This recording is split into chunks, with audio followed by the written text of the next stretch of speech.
así como vuelan los días, está volando el mes de Elul también. Uno no se da cuenta y avanzamos, va rápido. Vamos hoy a redondear y terminar, vamos a darle, en la charla de hoy vamos a terminar con el judaísmo, digamos, ese judaísmo especial que estuvo presente en España por tantos siglos y que realmente dejaron un rastro muy fuerte en nuestra vida hasta el día de hoy, por los grandes sabios, las grandes luminarias que ahí nacieron, que se instruyeron, que nos dejaron los grandes conocimientos que hasta el día de hoy iluminan al judaísmo, pero lamentablemente, como estuvimos viendo estos últimos encuentros, esta etapa llega al final de una manera terrible, triste y estrepitosa también. También, como puso Luli en el flyer, vamos a terminar, nombramos un poquito de don Itzhak Abravanel, vamos a redondear también su historia, y ahí ya después vamos a dedicarnos a seguir avanzando en las últimas partes de la Edad Media, que se continuaron ya no en España y Portugal, no en la península ibérica, sino que ya vamos a dirigirnos hacia otra parte del continente europeo. Pero vamos a resumir un poquitito lo que hablamos la semana pasada. Empezamos a ver cómo es que la Inquisición aparece en España, que como explicamos no es algo que surgió en España, sino que la Inquisición surgió en Alemania. Y ahí es donde se instala, y todo el interés de la Inquisición era perseguir a los cristianos infieles. Para eso fue creada. O sea que en un principio nada tenía que ver con nosotros. Pero cuando España, a través de los reyes católicos conocidos por nosotros, que siempre estudiamos en la escuela, Isabel la Católica y Fernando, lo solicitan junto con, bueno, por consejo de Tomás de Torquemada y Marchemont, que su nombre sea borrado. Entonces, se convierte en una institución dentro del país, es decir, la Inquisición se convierte en un país dentro del país, es decir, como un reinado dentro del reinado, con sus propias leyes, con sus propias autoridades, a punto tal que no solo que esta Inquisición no le pasa ninguna moneda a Roma, que esto es lo que le preocupaba a Roma, ni tampoco ningún dato, sino que tampoco informa al reinado de Castilla y Aragón, digamos, al reinado de España, nada de lo que entra ni quién es el que recibe, porque la cantidad de dinero, propiedades y pertenencias de los judíos que fueron perseguidos y asesinados por la Inquisición, que era de una cantidad impresionante, ellos jamás tuvieron que rendir cuentas a nadie. Ni cuánto se llevaba cada uno, ni para qué lo usaba. Más que bolsos, tenían baúles lamentablemente llenos de pertenencias judías y estaban salpicados de sangre judía.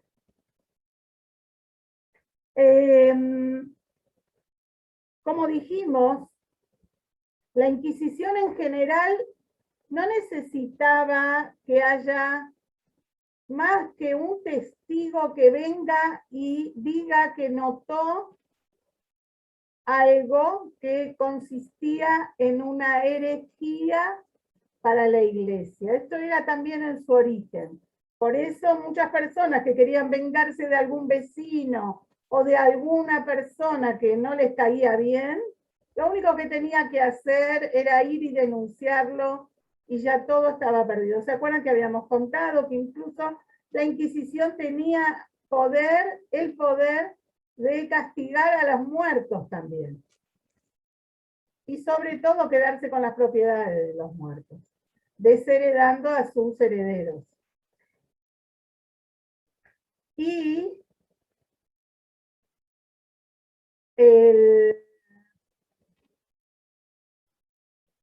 en España esto fue muchísimo peor. Y fue sobre todo, y más que nada, enfocada toda la labor de la Inquisición en los marranos, en los anusim. Decía, los judíos no, porque los judíos, como se acuerdan que estaban los judíos que eran abiertamente judíos.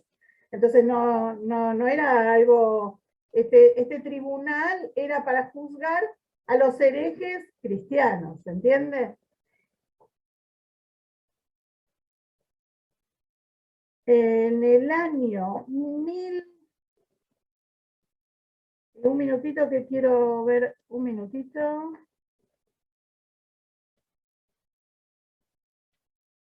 Vamos acá. Cuando Isabel y Fernando se casan, que no se casaron por amor, se casan por interés,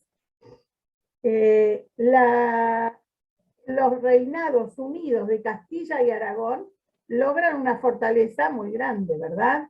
Y entonces, esta unión ahora necesitaba, según lo que ellos veían, una unión religiosa también. Era el momento de purificar España. Y entre nosotros, ahí empezó la decadencia de España. No nos olvidemos que España por siglos fue tierra,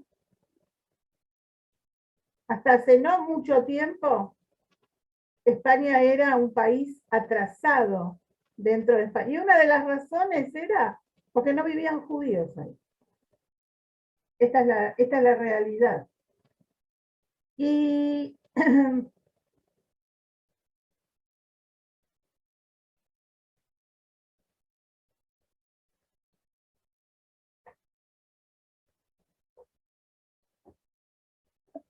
cuando ellos traen la Inquisición a España, como dijimos, para purificar, ¿se acuerdan que lo pidieron? Esto ya lo dijimos la otra vez, en el año 1478 piden a Roma instalar la Inquisición en España, en el año 1480 la Inquisición se instala oficialmente en España.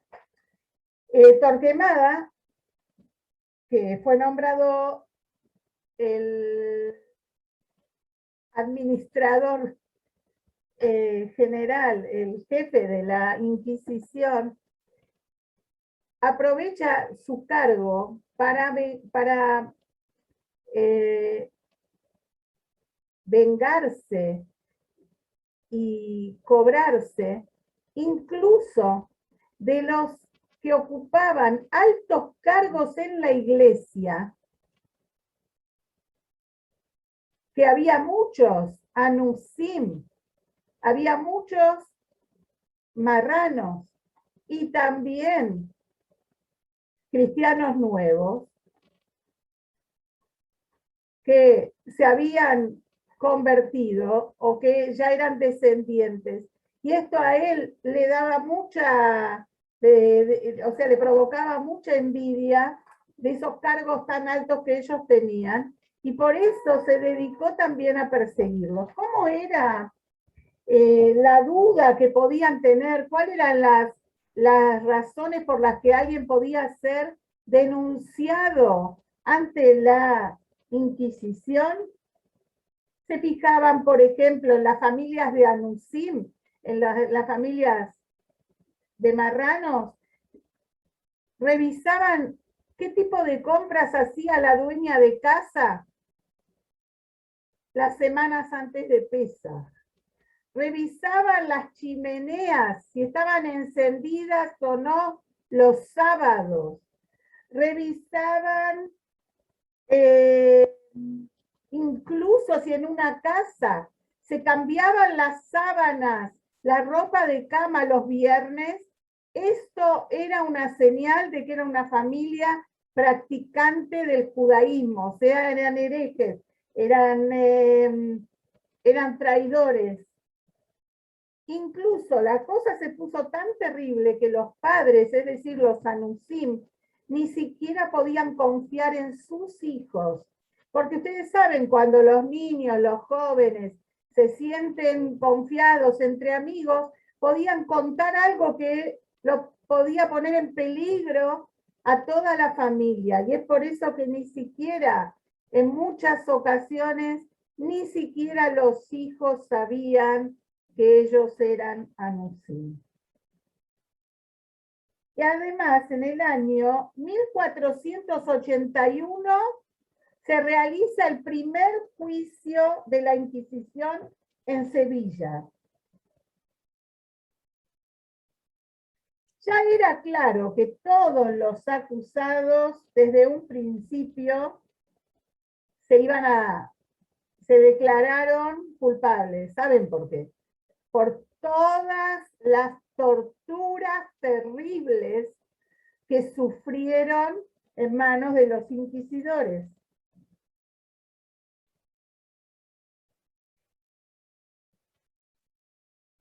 Ahora, fíjense qué interesante lo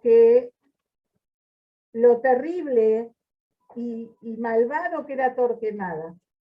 Él sacó como un comunicado que decía que aquellos marranos que se arrepentían de sus pecados podían venir al tribunal inquisidor y confesarse, y con eso se les iba a perdonar su pecado. Simplemente esto era para que cayeran en una trampa. Cuando los anusim venían a decir que estaban arrepentidos, eran juzgados por la Inquisición como herejes y, por supuesto, sabemos cuál era el final. Y esta religión que siempre se hizo llamar de bondad y misericordia se dedicó a asesinar sin ningún tipo de lástima a hombres, mujeres de cualquier edad.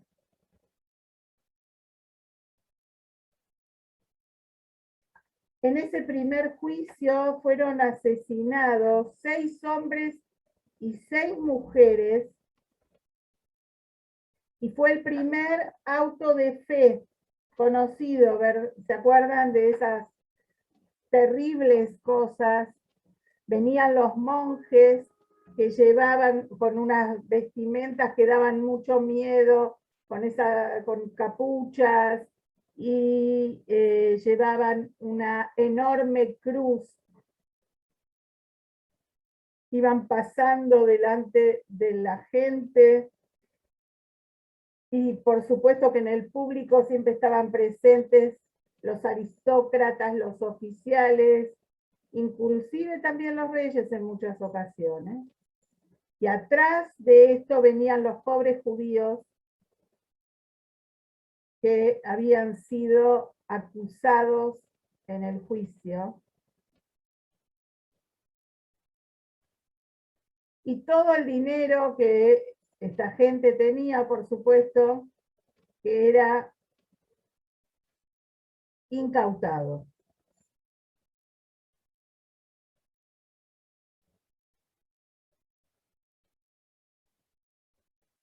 Para que tengan una idea,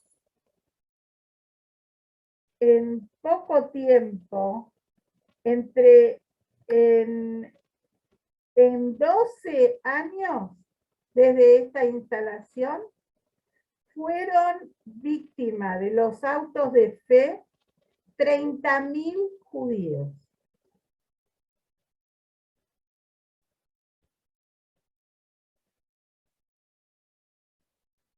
O sea, ellos dieron, porque en ese auto de fe se les daba la oportunidad a los marranos de elegir entre la muerte y ser fieles cristianos. 30.000 judíos en esos meses dieron su vida por el judaísmo.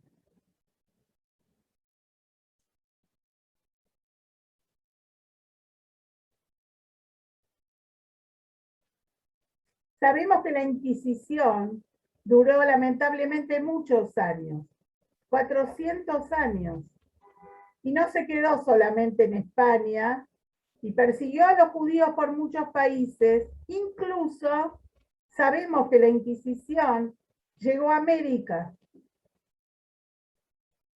y también persiguió a los marranos aquí en América. Recién en el año 1820 desaparece la Inquisición. Impresionante, ¿no?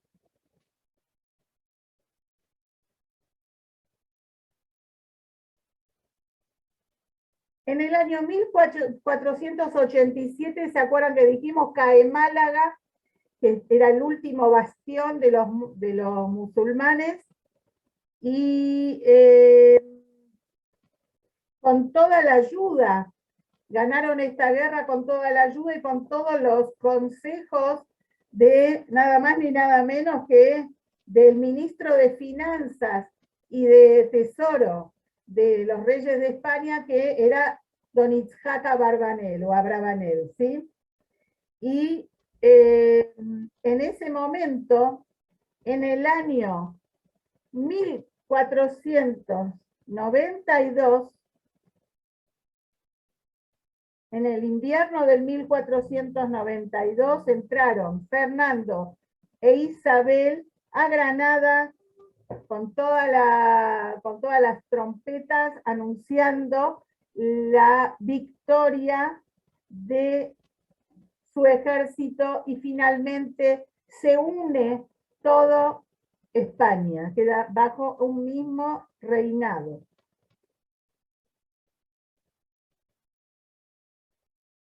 Y ahora llegó el momento de hacer que todo quede unido y puro. Entonces ellos decidieron que tampoco quieren presencia judía en España.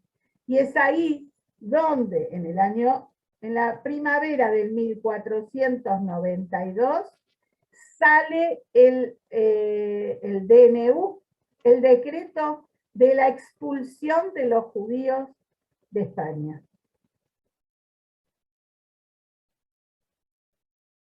O sea, en la primavera de 1492 los expulsan de Granada, y después tienen 4 meses los judíos de Castilla y Aragón para salir de España. No pueden llevarse consigo nada que sea de metal, ni por supuesto solamente dinero. No podían llevarse nada valioso, salvo que se convirtiesen al cristianismo. Y después de esos 4 meses, cualquier judío que sea encontrado en España recibía la pena de muerte. Imagínense que fue vender las pertenencias. Todos sabían que los judíos estaban apurados por irse quién les pagaba algo, fue una oportunidad muy grande para despojarlos de todo, de todas las tierras.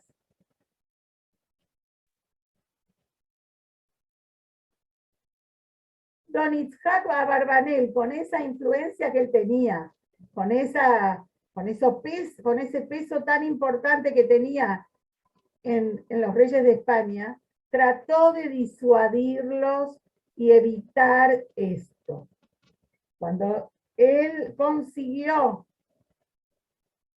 mucho dinero y lo presentó ante los reyes de España, en ese momento entró Torquemada, les tiró ante el trono una cruz y les dijo: Judas entregó, ya sabemos a quién, a los romanos. ¿Ustedes van a hacer lo mismo por dinero?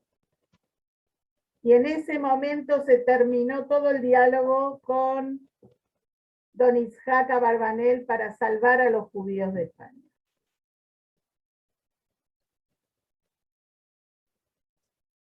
Isabel y Fernando no querían perder a Don Itzhak, así que le ofrecieron, por supuesto, convertirse y tener todavía más poder, cosa que, por supuesto, él no aceptó. Incluso le dieron la oportunidad, con un decreto especial, de quedar como judío en España. Sin embargo, él no aceptó de ninguna manera y se retiró con todos sus hermanos, con una mano adelante y una atrás también. En la pobreza se retiró de España.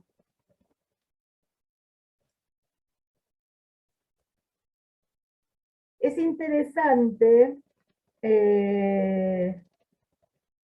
no vamos a hablar ahora más de él, después vamos a resumir todo, que había 600.000 judíos en España en ese momento. 300.000 se retiraron cuando fueron expulsados. Viajaron en barcos como podían y con lo que tenían, pero lamentablemente es algo tristísimo.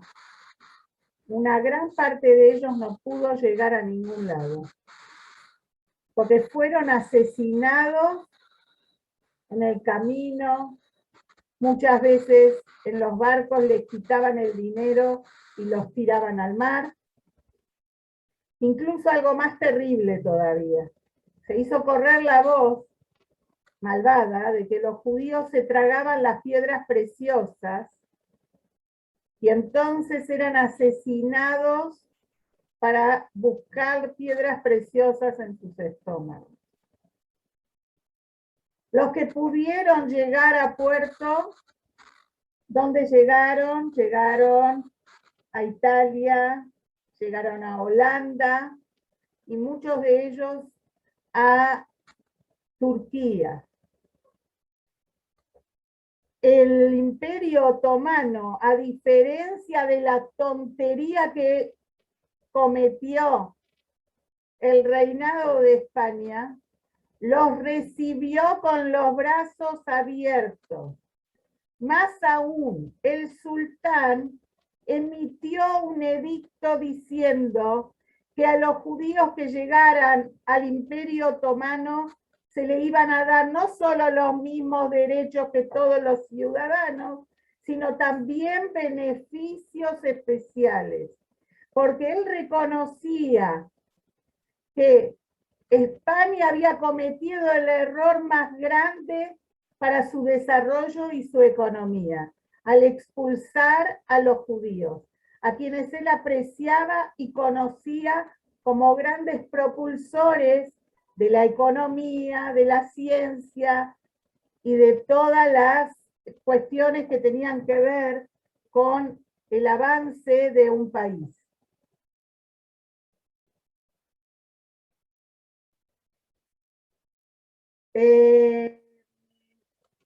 Los otros 300.000 judíos que quedaron pasaron a Portugal, porque en Portugal todavía no estaba tan grave la cosa.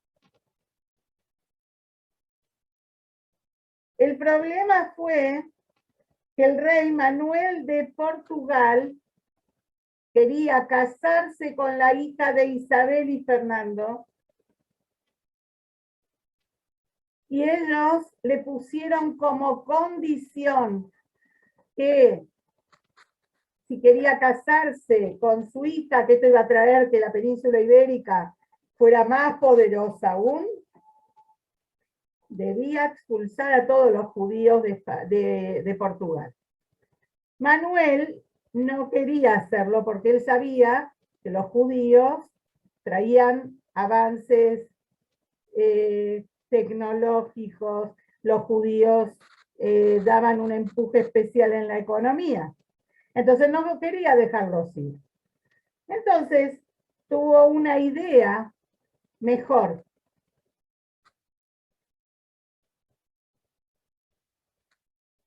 Obligó a los judíos a convertirse de manera masiva al catolicismo.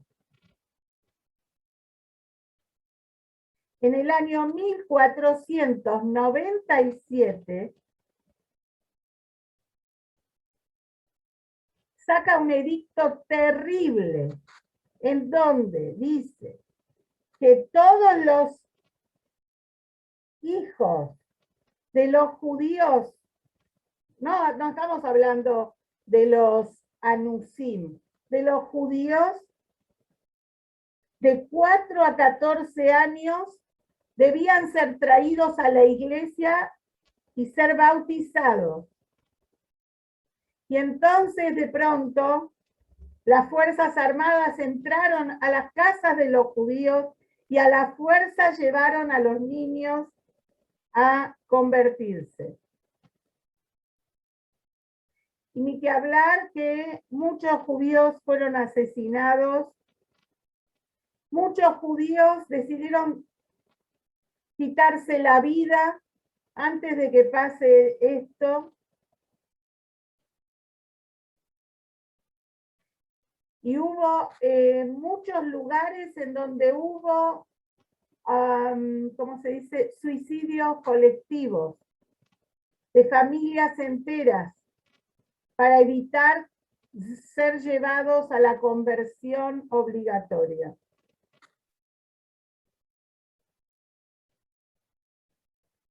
Después les dijeron que se les daba la oportunidad de irse de Portugal o convertirse. Los que se iban tenían que pasar por la capital. Cuando pasaban por la capital eran apresados y obligados, es decir, a la fuerza, eran bautizados como cristianos. En el año 1531 llega la Inquisición a Portugal. Que todo su interés es purificar el país de marranos.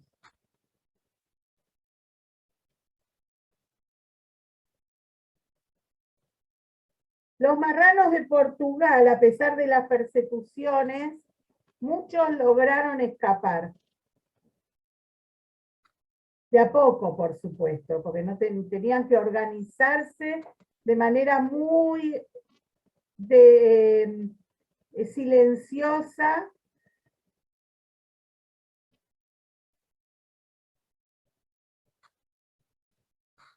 Y muchos de ellos llegaron también a Holanda, Italia y al Imperio Otomano también.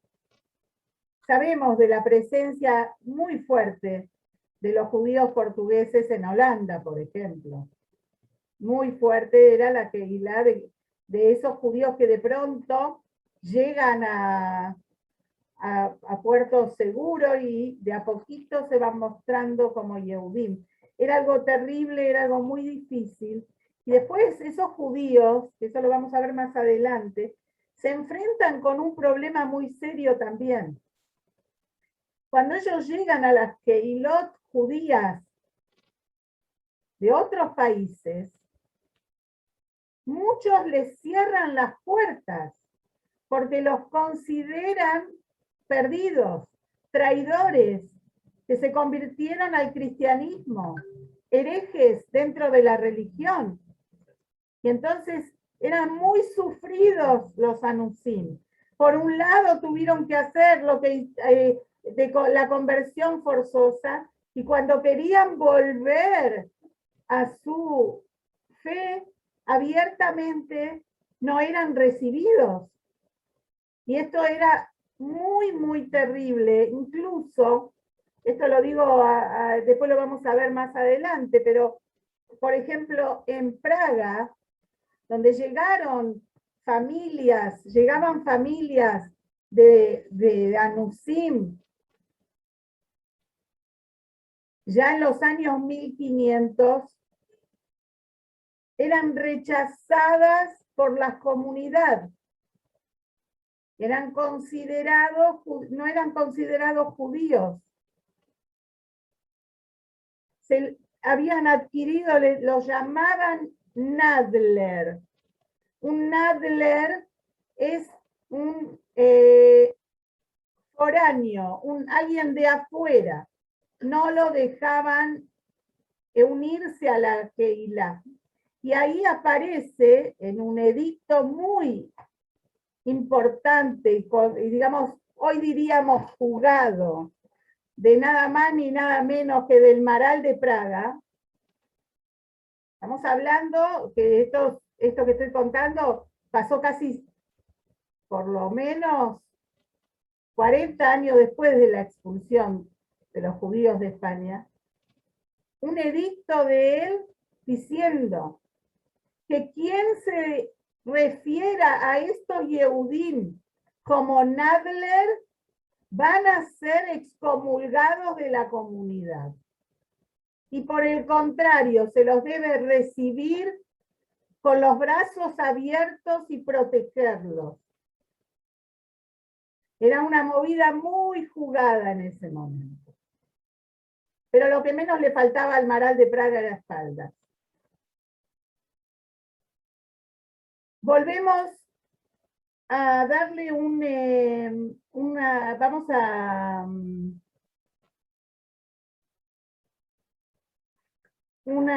vamos a cerrar la historia de Don Itzhak Abarbanel. Como dijimos, él eligió irse con los judíos de España, sin un centavo.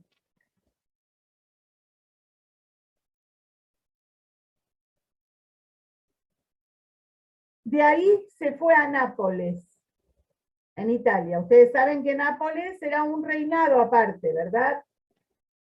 En Nápoles es recibido por la autoridad que el rey, que se llamaba también Fernando, y lo pone a don Isaac Abarbanel como su ministro de consejero principal y ministro de finanzas.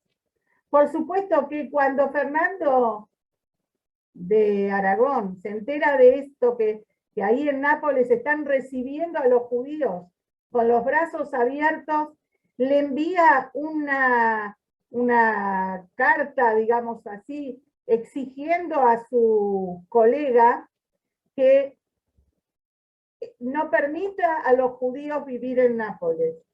Pero este rey hace caso omiso a lo que le dice su colega y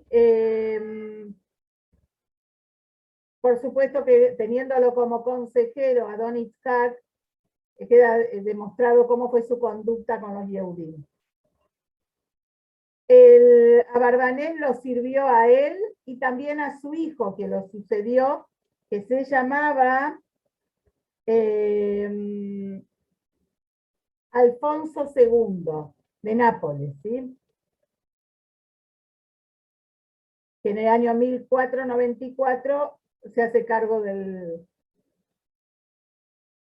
reinado. Lamentablemente Nápoles es capturado por el rey Carlos de Francia al mes siguiente, y Alfonso II se escapa a Sicilia. Abarbanel lo acompaña al rey en su exilio y sigue con él hasta que fallece el rey. Como los franceses le confiscaron a Abarbanel toda la nueva fortuna que tenía, queda en la calle, pero esto no le provoca a él ningún problema.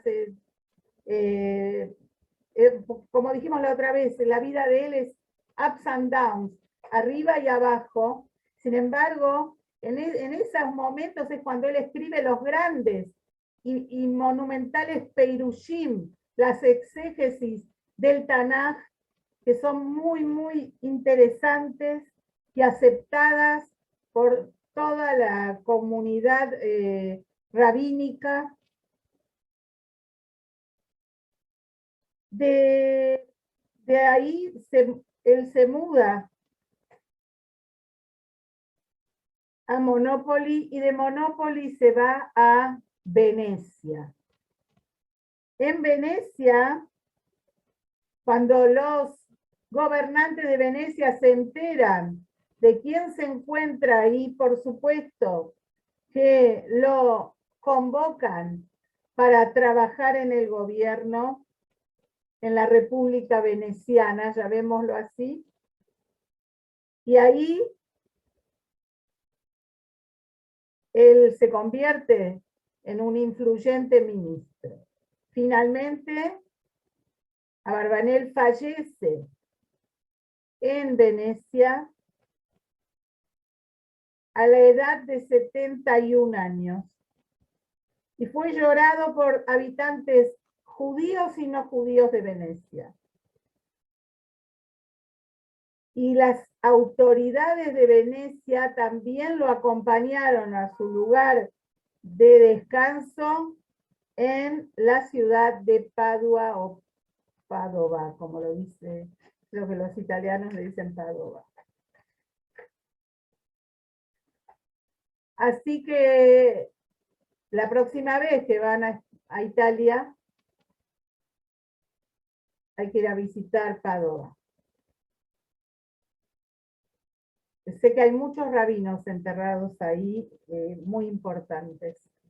Bueno, con esto vamos a, digamos, le damos como no podemos llamar un cierre, porque lo que vamos a recorrer en el próximo encuentro va a ser justamente un poquito de ver algunos anusim que salen a la luz, que se muestran como judíos. Entonces, un poquito vamos a seguir hablando de la Inquisición y de estos temas. Pero después ya nos vamos a ir a hablar de los judíos en Ámsterdam y en diferentes lugares. Y le vamos a dar un cierre a los últimos momentos de la Edad Media, que fueron terribles, terribles para todos los judíos. Eso lo vamos a ver próximamente. Ahora pidamos que solamente vengan lindos y buenos momentos para Israel, solamente alegrías, buenas noticias, buenos decretos, ahora que estamos en este mes en el que pedimos que seamos inscriptos, sellados para un año bueno y dulce. Le pedimos a Hashem que sea dulce, Betov Anire Beanigle, que sea reveladamente dulce. Un beso grande, que tengamos un Shabbat Shalom Mevorá. Nos vemos. Gracias por estar.